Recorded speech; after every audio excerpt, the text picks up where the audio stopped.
Le street workout, sa passion, Bec la Barre, son association. Il vit depuis 2 ans, il organise depuis 2 ans des manches de Coupe du Monde. Né le 12 juillet 1972 à Toulon, père de 2 enfants, il vit au port. Bonjour à tous, bonjour Jean-Pierre Graziani, bonjour et bienvenue. Bonjour, merci de m'accueillir. Avant de vous présenter des images qui donnent la pêche, on regarde, on en parle juste après.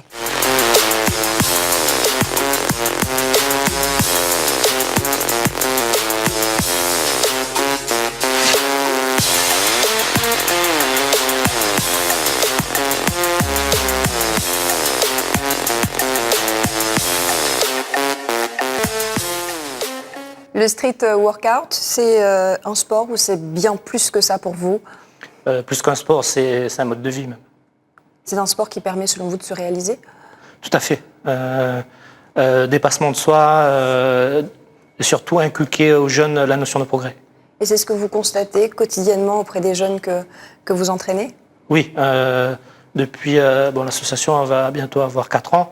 Je les vois évoluer au jour le jour et c'est extraordinaire ce qu'ils arrivent à faire déjà physiquement, techniquement, mais aussi comment ils évoluent en termes de personnes.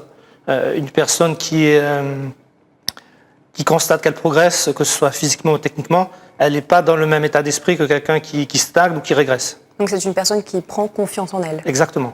Et vous, personnellement, vous êtes plutôt pratiquant ou organisateur de compétition? On va dire demi-pratiquant et organisateur. Ça veut dire quoi, demi-pratiquant? Moi, je fais juste des mouvements de force, de préparation physique, enfin des basiques, quoi, voilà. Et sur le plan organisationnel, on peut dire que c'est une fierté pour vous, finalement, que la ville du Port puisse organiser depuis 2 ans une manche qui compte pour la Coupe du Monde. Oui, c'est énorme, déjà pour une petite ville comme le Port et même pour La Réunion, je veux dire, arriver à accueillir ça, de pouvoir l'organiser, de commencer à être reconnu à travers le monde, c'est quelque chose de magnifique. Et c'est un événement qui permet de rencontrer des champions du monde? On a eu l'opportunité d'en faire venir 2. L'année dernière, Eric Ortiz, qui était venu sur votre plateau. Et cette année, Daniel Lezans, qui vient de gagner le championnat du monde la semaine dernière à Moscou.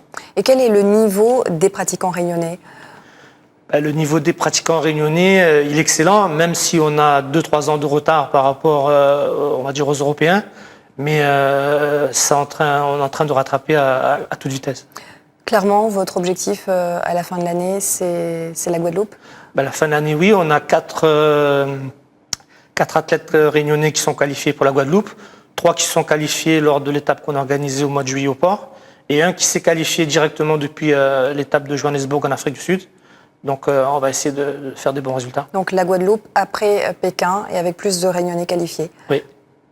Si je vous dis Petit Chicago. Petit Chicago, c'est le quartier dans lequel j'ai grandi à Toulon, en métropole. Un quartier très animé où il y avait beaucoup de bars américains, de prostitution, de bagarres, de marginaux. Et voilà, c'est là que j'ai passé mon enfance. Et vous, dans cette atmosphère, est-ce qu'il vous est arrivé de basculer? Arrivé à un moment, oui, parce que c'est pas un environnement pour un enfant, ou même c'est un environnement pour personne, on va dire. Et j'ai eu la faiblesse à un moment de basculer du mauvais côté, quoi. Et donc la délinquance, pour vous, aujourd'hui, c'est fini? Oui, totalement, oui. La métropole aussi? Je crois, oui. Vous avez décidé de construire votre vie ici, une arrivée un peu par hasard, finalement. Oui, une arrivée par hasard, dans le dénuement le plus complet, mais avec l'avantage de connaître personne, d'être seul, ce qui a permis de se reconstruire, notamment beaucoup grâce aux livres. Et après, après plusieurs années de préparation, maintenant on essaie de mettre tout ça en pratique, quoi. Et aujourd'hui, on peut dire est-ce que vous partagez votre expérience avec les jeunes en perte de repères que vous êtes amenés parfois à rencontrer? Le passé dans la délinquance me sert d'un côté, et aussi la pauvreté, parce que ça vous permet de développer une certaine empathie.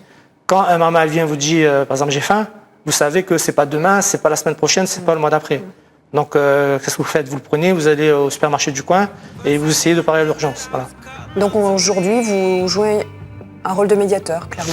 Oui, un rôle médiateur. Oui, l'aspect social est très important dans ce que je fais. Si je vous dis Bec la Barre? Bec la Barre, c'est le nom de l'association, c'est le nom du label. qu'on a créé avec un ami du port, Freddy Alamel. Et dans l'intitulé, on cherchait absolument à avoir un mot créole. Donc un slogan, un projet, un logo et puis des vidéos également sur Internet. Oui, pas mal de vidéos, oui, on est pas mal suivi sur les réseaux sociaux, que ce soit à La Réunion ou même mondialement maintenant. On voit sur ces images plusieurs figures. Est-ce que vous pourriez nous les décrire? Ça, c'était l'étape qu'on a organisée en juillet dernier. Angelo Mérion qui nous fait un 520. Là, c'est un shrimp flip. Là, c'est un 370 location. Ce sont des noms très techniques quand même. Oui, c'est très technique, mais bon, en vérité, c'est pas sorcier parce que vous allez sur YouTube, il y a tout. Hein. Quels sont les muscles les plus sollicités pour cette pratique? On va dire sur le haut du corps et beaucoup le tronc, le gainage. Peut-on vraiment assurer finalement la sécurité des pratiquants? Nous, au port, oui, on a une structure homologuée, sécurisée, avec un sol amortissant. Maintenant, c'est sûr que dans les villes qui ne sont pas équipées, c'est moins évident et surtout au niveau progression, ils sont freinés parce que plus le niveau technique augmente, plus le besoin de sécurité est important.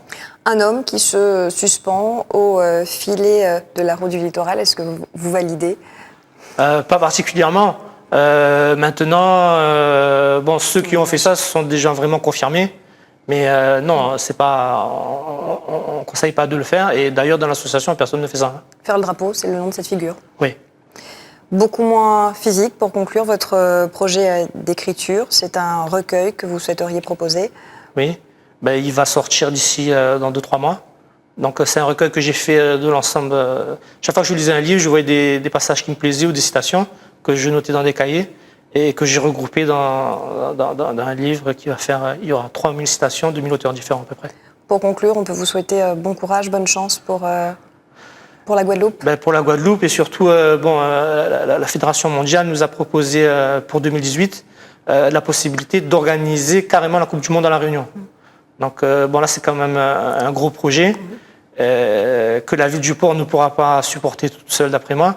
Et il faudra qu'on arrive à faire un tour de table avec les collectivités ou avec le ministère de l'Outre-mer pour arriver à boucler le budget et faire venir tous les meilleurs athlètes mondiaux à La Réunion. On peut connaître la date plus ou moins de cette Coupe du Monde? Ça se tient en général en décembre, donc ce serait décembre 2018. Jean-Pierre Graziani, merci beaucoup pour cet entretien. C'est la fin de ce tête-à-tête. Belle journée à vous sur Antenne Réunion. Merci de votre confiance.